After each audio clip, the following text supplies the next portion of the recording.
So welcome back to the channel, guys, with myself, David, Millionaire Incorporated. I hope you've all had a fantastic week that's been either profitable or it's been successful for you in other ways, depending on what you're trying to work on in your life at the moment. So, if you haven't already, as I always ask, hit the subscribe button, give me a like if you're actually liking my videos and things, and we'll jump into the video today.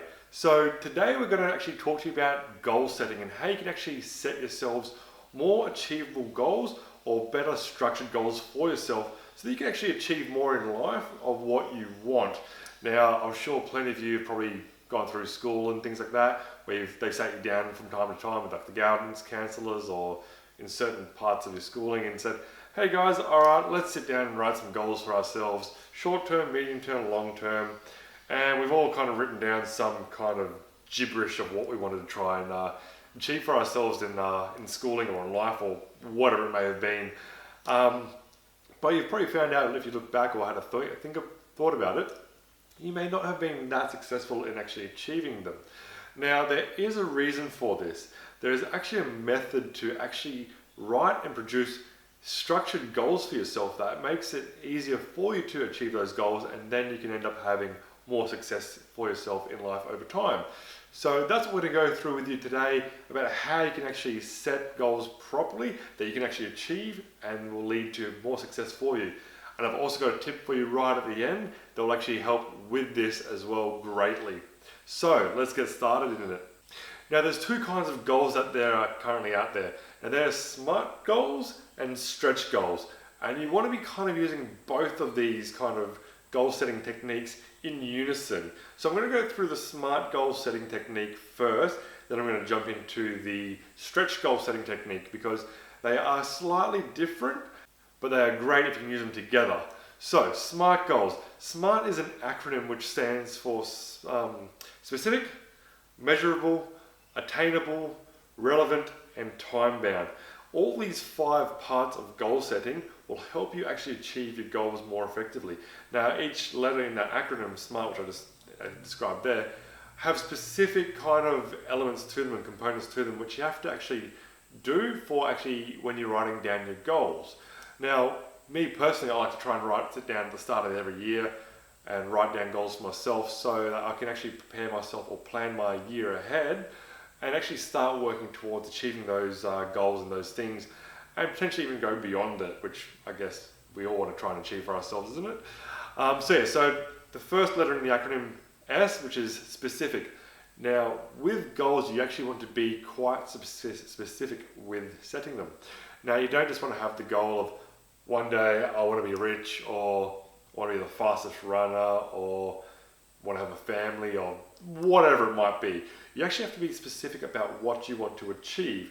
Now, obviously financial is always a great one because a lot of people think about finances, and hey, this channel is kind of structured around the idea of wealth and finance and money and stuff like that. So one kind of goal you can set for yourself in, let's say, financial way is saying earning an extra $5,000 per year at your current job.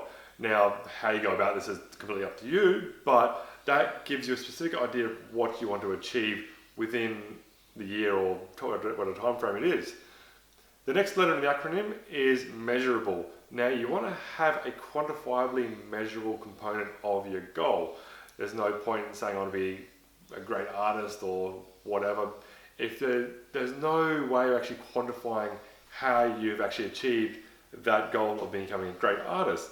So one way of doing that is say, I want to try and sell 3,000 prints per month kind of thing. You can actually set a quantifiable amount to what you want to achieve with that goal. Similarly with that increasing your wealth kind of thing, I want to earn $5,000 per year extra.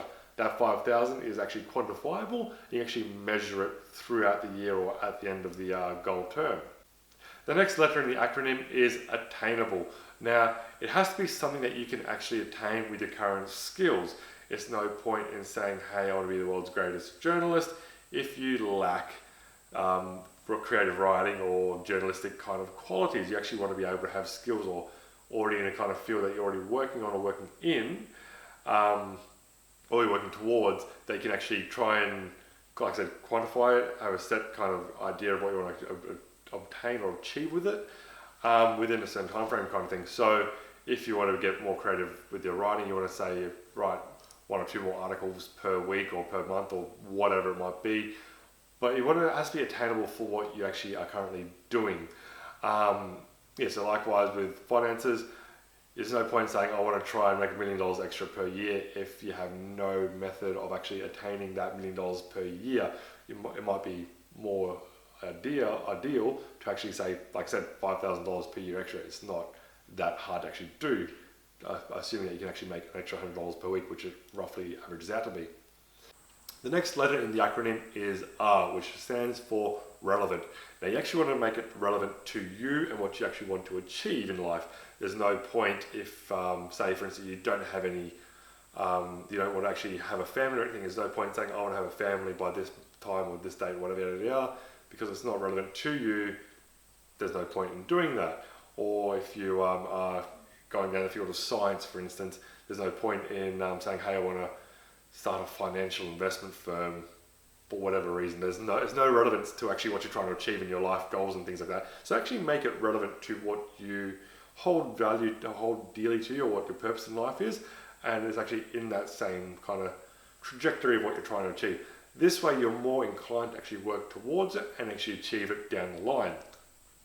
And the last letter in the SMART acronym of goal setting is T, which stands for time bound, as I said earlier on. And you actually want to give yourself a time frame to actually achieve that goal in.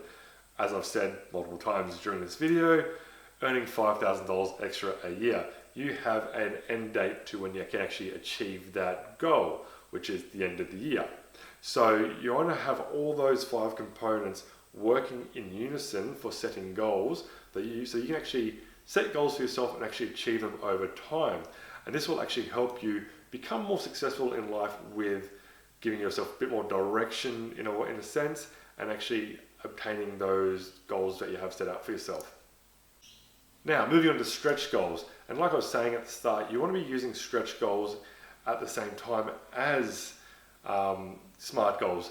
Now, stretch goals are designed to help kind of drive you forward and actually stretch yourself physically or mentally or psychologically or whatever to obtain slightly greater results for yourself. I remember reading one of the books a while ago that the analogy they gave was that they lined up a bunch of sprinters at the start of the starting line and said run 400 meters in 11 seconds.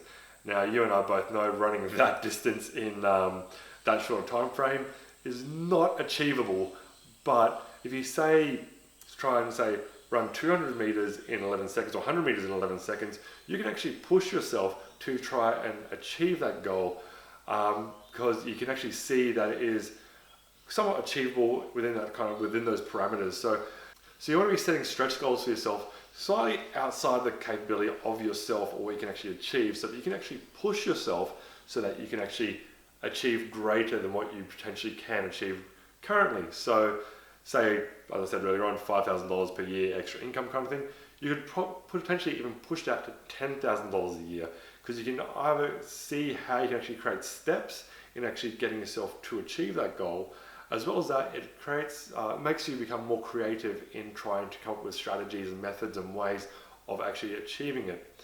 And there's plenty of actual journal articles out there which actually support this idea. So like I said, it is actually a great way of setting up goals for yourself. Stretch goals, they sometimes say as setting as like a longer term kind of goal and breaking it down to the smaller SMART goals, like say you got a short, medium, long term goal kind of thing. Stretch is like the long term, and SMART is like the medium and short term, where you can actually kind of quantify it in little smaller steps to achieve that greater goal. At the same time though, you're trying to achieve it in a small time frame with that stretch goal, obviously. Now the last tip I want to give to you, which I was saying at the start about how you can actually achieve goals more effectively, is give yourself an accountability partner. Find someone who you hold close to you or someone you actually respect dearly, who will actually hold you accountable for achieving your goals, and to have them checking in with you somewhat regularly, because what this actually does is it creates a system where you have to report back into them regularly, and they will hold you accountable for achieving your actual goals over time. Now, I personally actually do this with one of my best friends. Every Friday night we give each other a phone call and kind of track or check in with each other to see if we've actually achieved what we actually set out for ourselves from the previous week. So currently for me, it's like messaging 5 people on Instagram in relation to one of my new businesses which I've launched, trying to develop relationships, trying to get the brand out there in the open, or out there in the open kind of thing, and develop a bit more relationship with potential customers. That way, so she calls me up, we call each other up every week, and we discuss what we actually did during the week. She makes sure I've actually done it, and I do the same thing for her. I make sure that she's actually posted what she said she was going to post and do what she said she was going to do, as well as other bits and pieces we're actually doing on the side as well. So it's actually a great way of holding yourself accountable and keeping yourself in check to achieve the goals that you actually want to achieve for yourself. So hope that's all been very great and useful for you guys. Don't forget, hit the subscribe button, guys. Give me a like. Let me know what you actually think of the content I'm actually producing. I would really greatly appreciate that. It means a lot to me, and I would love to actually hear from you guys as well. And look forward to catching you in the next video. Cheers.